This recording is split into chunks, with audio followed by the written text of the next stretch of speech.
Assalamu alaikum students, myself Muhammad Rizwan Sool, I am your physics teacher. We will continue our chapter number 2, and today we will discuss about characteristics of dot product. As we discussed in previous lecture, what is dot product and what are its examples and its explanation. Now we will discuss its characteristics. सबसे पहला characteristics हमारे पास इसका आ जाता है commutative law. Last lecture के अंदर हमने इसका प्रूफ किया था कि जो हमारे पास डॉट ये स्केलर प्रोडक्ट होती है वो कम्यूटेटिव लॉ ऑफ मल्टीप्लिकेशन को ओबे करती है। तो आपने सिंपली यहाँ पर बता दें डॉट और scalar product obey commutative law of multiplication. तो ए डॉट बी बराबर किसके है, बी डॉट ए के। प्रीवियसली हम इसको प्रूव कर चुके हैं, तो एज इट इज को आप यूज़ करें। नेक्स्ट प्रॉपर्टी हमारे पास आ जाएगी कि हमारे पास दो वेक्टर हों और उन दोनों के दरमियान एंगल 90 का हो, यानी दोनों एक दूसरे के परपेंडिकुलर। जैसे ये एक वेक्टर इस तरह हो ए और दूसरा वेक्टर अलोंग वाई एक्सिस हो बी, और इस वक्त इन दोनों वेक्टर के दरमियान एंगल कितना 90 का है, तो उस वक्त इनकी डॉट प्रोडक्ट क्या आएगी। तो याद रखना जब भी दो हमारे पास परपेंडिकुलर वेक्टर होते हैं तो उनकी डॉट प्रोडक्ट हमेशा जीरो के क्या होती है, बराबर होती है। इसी वजह से हम परपेंडिकुलर कंपोनेंट जो है वो डॉट प्रोडक्ट में इंक्लूड नहीं करते। तो हमारे पास दो वेक्टर हैं ए एंड बी, और हमने लिख दिए ए की मैग्नीट्यूड बी की मैग्नीट्यूड, और थीटा एंगल की जगह हमने 90 पुट किया, और कोस 90 हम जानते हैं, पढ़ा हुआ है हमने कि ये ज़ीरो के बराबर होता है, जिसकी वजह से हमारे पास इसका जवाब क्या आया, ज़ीरो। तो डॉट प्रोडक्ट जो है ऑफ टू परपेंडिकुलर वेक्टर हमेशा क्या होती है, ज़ीरो के बराबर होती है। इसके साथ साथ अब वेक्टर्स को हमने मल्टीप्लाई किया, तो वेक्टर्स के साथ साथ इनके हमारे पास क्या होते हैं, कंपोनेंट यूनिट वेक्टर्स भी होते हैं। तो हमारे पास ए वेक्टर है, इसका जो यूनिट वेक्टर होता है वो हमारे पास आई होता है, और बी वेक्टर का यूनिट वेक्टर क्योंकि अलोंग वाई एक्सिस है तो वो क्या होगा, जी। तो याद रखिएगा कि जब भी हम परपेंडिकुलर वेक्टर्स लेते हैं तो उनके यूनिट वेक्टर हमेशा डिफरेंट आते हैं, ठीक है। जैसे कि यहाँ लिखे हुए हैं हमने आई डॉट जे, तो आई की मैग्नीट्यूड, जे यूनिट वेक्टर की मैग्नीट्यूड, और कोस एंगल हमारे पास क्या आ जाएगा 90, और कोस 90 जीरो के बराबर होता है, इसलिए ये हमारे पास जवाब क्या आएगा, जीरो। बिल्कुल इसी तरह जे डॉट के और इस तरह के dot I is equal to क्या आता है, जीरो आता है। इंपॉर्टेंट प्रॉपर्टी है ये यूनिट वेक्टर के लिहाज से। बोर्ड के पेपर में एमसीक्यूज भी पूछे जाते हैं इससे, और हमारे इस टॉपिक की लास्ट जो प्रॉपर्टी है वो इन्हीं से सॉल्व होगी, तो इसको अच्छे तरीके से दिमाग में बिठा लें। नेक्स्ट हमारे पास आ जाएगा पैरेलल, कि जब दो वेक्टर्स एक दूसरे के पैरेलल हों और वो मल्टीप्लाई हो रहे, जैसे कि हमारे पास क्या है, एक वेक्टर ये ए है और दूसरा वेक्टर इसी के ऊपर हमारा ड्रा हो रहा है, ये लेट्स सपोज ये बी वेक्टर है। अब दोनों वेक्टर की टेल को ज्वाइन किया हुआ है और इस वक्त इनके दरमियान एंगल कितना है, जीरो। तो अब इनकी मल्टीप्लिकेशन किस तरह की होगी, तो याद रखें डॉट प्रोडक्ट जब लिया जाता है टू पैरेलल वेक्टर का, वो हमेशा इक्वल आता है product of magnitude of vectors. जो हमारे वेक्टर मल्टीप्लाई हो रहे हैं उनकी जो मैग्नीट्यूड होगी, उनका प्रोडक्ट लेंगे, वो हमेशा डॉट प्रोडक्ट के क्या आता है, बराबर आता है। कब, जब दोनों वेक्टर क्या हों, पैरेलल हों, दोनों के दरमियान एंगल कितना हो, जीरो का। जैसे अभी हम कर लेते हैं कि ए वेक्टर हमारे पास है डॉट बी वेक्टर, इन दोनों का हम डॉट प्रोडक्ट लेंगे, तो ए की मैग्नीट्यूड बी की मैग्नीट्यूड और कॉज ऑफ जीरो, थीटा की जगह जीरो आ जाएगा, और हमें पता है पढ़ा हुआ है कॉज ऑफ जीरो बराबर होता है 1 के। तो ए डॉट बी जो है वो हमारे पास इक्वल आएगा ए की मैग्नीट्यूड बी की मैग्नीट्यूड। तो दोनों वेक्टर की मैग्नीट्यूड के प्रोडक्ट के बराबर हमारी क्या आती है, हमेशा डॉट प्रोडक्ट आती है, जब वो दो वेक्टर्स क्या हों, एक दूसरे के पैरेलल हो। नेक्स्ट इसके हम in term of unit vector करेंगे।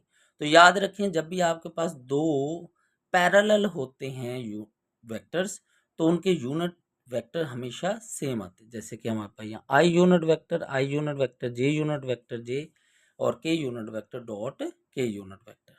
तो यहाँ पर हमारे पास आई यूनिट वेक्टर की मैग्नीट्यूड, आई यूनिट वेक्टर की मैग्नीट्यूड और आगे cos of zero. Cos zero भी 1 के बराबर यूनिट वेक्टर डिफाइन हमने किया हुआ है। A vector whose magnitude is 1 and arbitrary direction. तो ये यूनिट वेक्टर की मैग्नीट्यूड 1 है, इसकी भी मैग्नीट्यूड 1 है, तो जवाब हमारे पास क्या आएगा इसका 1।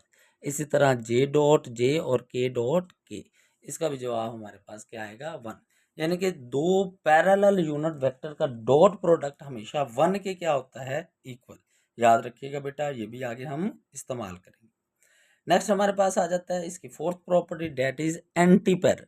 जब हमारे दो वेक्टर एक दूसरे के क्या हों, anti parallel. As a vector हमारा अलोंग पॉजिटिव एक्स एक्सिस हो और दूसरा vector along negative X axis, तो उस वक्त हमारे दो वेक्टर एक दूसरे के एंटी पैरेलल, यानी दो वेक्टर एक दूसरे के ऑपोजिट डायरेक्शन में मूव कर रहे हैं और वो एक दूसरे से मल्टीप्लाई कर रहे हो, तो उस वक्त हमारे पास प्रोडक्ट क्या आती है, तो याद रखना डॉट प्रोडक्ट जो होती है of two anti parallel vector is equal to negative of product of magnitude of two vector. तो ये नेगेटिव में हमें क्या देता है, वैल्यू देता होता है, ठीक है, ऑफ टू वेक्टर्स की। जैसे A dot B, A B cos of 180, और कोज 180 हमने पढ़ा हुआ है, ये भी 180 बराबर होता है -1 के। तो हमारे पास जवाब आएगा माइनस नेगेटिव और दोनों वेक्टर की मैग्नीट्यूड के प्रोडक्ट के बराबर आता है। इसी तरह हमारे पास नेक्स्ट सिंपल सी प्रॉपर्टी है सेल्फ प्रोडक्ट। सेल्फ प्रोडक्ट का मतलब क्या है, जब भी किसी वेक्टर को उसी के साथ मल्टीप्लाई किया जाए या दो इक्वल वेक्टर्स को मल्टीप्लाई किया जाए, तो उस वक्त हमारे पास जो प्रोडक्ट होती है उसे हम क्या कहते हैं, सेल्फ प्रोडक्ट कहते हैं। तो dot product of a vector with itself, जब हम किसी वेक्टर को उसी के साथ क्या करते हैं, मल्टीप्लाई करते हैं, दैट इज सेल्फ प्रोडक्ट। और हम उसको डॉट प्रोडक्ट उसकी ले रहे हैं, तो याद रखें कि वो बराबर होती है किसके, square of magnitude of vector. जिस वेक्टर को हम मल्टीप्लाई कर रहे हैं उसी के साथ उस वेक्टर की जो मैग्नीट्यूड है उसके स्केयर के बराबर होती है। जैसे A dot B, A dot A, तो ए की मैग्नीट्यूड ए की मैग्नीट्यूड और एंगल सेल्फ प्रोडक्ट में भी सेम होता है, parallel theta is equal to 0। तो कोज ऑफ 0 कोज 0 1, सो हमारे पास आ जाए A dot A is equal to A का स्केयर आ जाए, ठीक है। तो ये शॉर्ट क्वेश्चन में आपसे पूछे जा सकते हैं, एमसीक्यूज में भी पूछे जा सकते हैं, तो आपको ज़बानी याद होना चाहिए। एक चीज़ रिमाइंड करवा दूं, नेक्स्ट हमने क्रॉस प्रोडक्ट पढ़ना है। क्रॉस प्रोडक्ट में भी ऑलमोस्ट सेम हेडिंग्स जो है वो हमारे पास यूज़ होती हैं, लेकिन वहाँ पर हम क्रॉस प्रॉपर्टी के करेक्टरिस्टिक्स डिस्कस करते हैं और वो स्केलर के उल्ट होते हैं। तो बच्चे अक्सर यहाँ पर कंफ्यूज हो जाते हैं कि डॉट प्रोडक्ट का क्या होगा या स्केलर का क्या होगा या वेक्टर में क्या होता है या क्रॉस में क्या होता है। तो इसको आपने अलग अलग जो है वो अच्छे तरीके से अपने माइंड में बिठा लेना है कि स्केलर में क्या आता है जवाब और वेक्टर में क्या। इसका सिंपल तरीका आप यूं कर लें कि पहले हम स्केलर पढ़ते हैं तो स्केलर की प्रॉपर्टीज़ को मेमोराइज करें, याद करें, और बिल्कुल इसी तरह फिर बाद में हम क्रॉस पढ़ते हैं तो बाद में क्रॉस की, ठीक है। लास्ट प्रॉपर्टी हम इसकी डिस्कस करेंगे in term of rectangular components. तो रेक्टेंगुलर अब इससे पहली प्रॉपर्टीज में हमने वेक्टर को मल्टीप्लाई तो किया है, लेकिन हमने वहाँ पर उनके कंपोनेंट्स नहीं लिए। लेकिन क्योंकि वेक्टर्स के कंपोनेंट्स भी होते हैं तो उनके कंपोनेंट्स को भी हमने मल्टीप्लाई करना होता है। तो वो मल्टीप्लिकेशन कैसी होती है उसको हम देखें। तो उसके लिए हमने कंसीडर कर लिया कि हमारे पास दो वेक्टर हैं 3 डायमेंशन के अंदर, तो इसके 3 कंपोनेंट है, ए एक्स ए वाई ए जी, इसी तरह बी के बी एक्स बी वाई और बी जी। अब इन दोनों वेक्टर्स को हम क्या करेंगे, मल्टीप्लाई करेंगे, ठीक है। तो सिंपल मैथ का रूल, पहले कंपोनेंट को पहले से, फिर दूसरे से और फिर तीसरे से, बिल्कुल इसी तरह फिर दूसरे को पहले से, दूसरे को दूसरे से और फिर दूसरे को तीसरे से। जैसे मैं अब ये कर देता हूँ, पहले ए एक्स को मल्टीप्लाई कर देंगे बी एक्स से और साथ इनके यूनिट वेक्टर भी मल्टीप्लाई होंगे, आई डॉट आई आ जाएगा।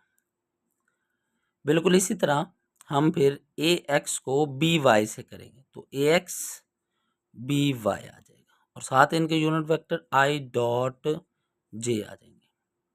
इसी तरह हम फिर ए एक्स को बी जेड से करेंगे और साथ इसके यूनिट वेक्टर आ जाएंगे आई डॉट के आ जाएगा, ठीक है। इसी तरह आप बी ए वाई कंपोनेंट को भी करेंगे और ए जेड कंपोनेंट, मैं डायरेक्टली इनको राइट कर रहा हूँ, ए वाई ए जेड।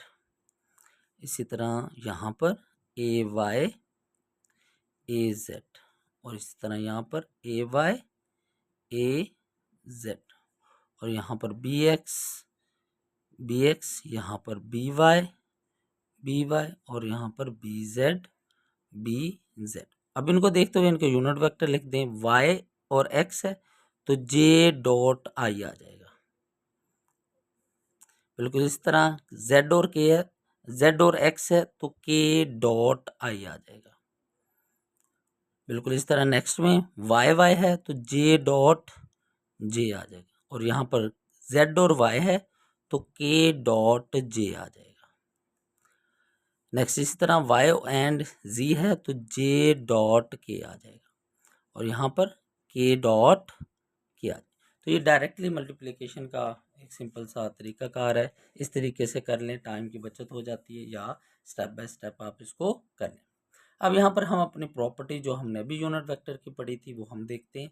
तो हमने पढ़ा है कि अगर हमारे यूनिट वेक्टर सेम होते हैं तो उसका प्रोडक्ट जो है वो 1 के बराबर आता है, और अगर हमारे यूनिट वेक्टर जो हैं वो डिफरेंट होते हैं उसका जवाब क्या आता है, 0 के बराबर। तो जहाँ जहाँ हमारे डिफरेंट यूनिट वेक्टर होगी उस टर्म को हम 0 कर देंगे। जैसे ये आई डॉट जे है, ये टर्म 0 हो जाएगी। इसी तरह आई डॉट के है, ये भी टर्म 0 हो जाएगी। जे डॉट के है, ये भी 0 हो जाएगी। के डॉट जे है, ये भी 0 हो जाएगी। के dot I, J dot I, यानी 9 में से 6 टर्म्स क्या हो जाएंगी, 0। डायगोनल वाली जो है वो हमारी 3 टर्म्स यहाँ बच जाएंगी, वो हम लिख लेंगे A X B X plus A Y B Y and A Z B Z. तो आई डॉट आई 1 के बराबर हो जाएगा, जे डॉट जे भी 1 के बराबर, के डॉट के भी 1 के। तो हमारे पास ये आ जाएगा। और ये ए डॉट बी के बराबर, और ए डॉट बी बराबर आ जाता है A B cos of theta के, that will be equal to A X B X plus A Y B Y plus A Z B Z. Next last में हम इसका एक और फार्मूला लिखेंगे कि दो वेक्टर मल्टीप्लाई हो रहे हैं, उनके दरमियान एंगल मालूम करना है। तो यहीं से वो फार्मूला बनेगा, ए बी दूसरी साइड पे मल्टीप्लाई, इधर मल्टीप्लाई और उधर जाके डिवाइड हो जाएगा, और थीटा इधर रह जाएगा, कोस उधर जाके कोस इनवर्स हो जाएगा। तो ये हमारे पास दो मल्टीप्लाई होने वाले वेक्टर्स डॉट मल्टीप्लाई हो रहे हैं, उनके दरमियान एंगल मालूम करने का फॉर्मूला है। ठीक है, इस तरह से हम वेक्टर्स को उसके कंपोनेंट के लिहाज से मल्टीप्लाई कर सकते हैं। अब हमने कंपोनेंट से मल्टीप्लिकेशन देख ली है, तो याद रखिएगा नेक्स्ट आपने वेक्टर्स को in term of component multiply करना है, तो आपने ये फार्मूला यूज़ करना है। आपने दोनों वेक्टर के एक्स कंपोनेंट, दोनों वेक्टर के वाई, दोनों वेक्टर के जी कंपोनेंट्स को मल्टीप्लाई कर देना, उनको सम कर देना है, तो वो डॉट प्रोडक्ट के हमेशा बराबर आएगा। थैंक यू बेटा। इंशाल्लाह नेक्स्ट लेक्चर के अंदर हम क्रॉस प्रोडक्ट को डिस्कस करेंगे। तब तक के लिए अल्लाह हाफिज़। Thank you.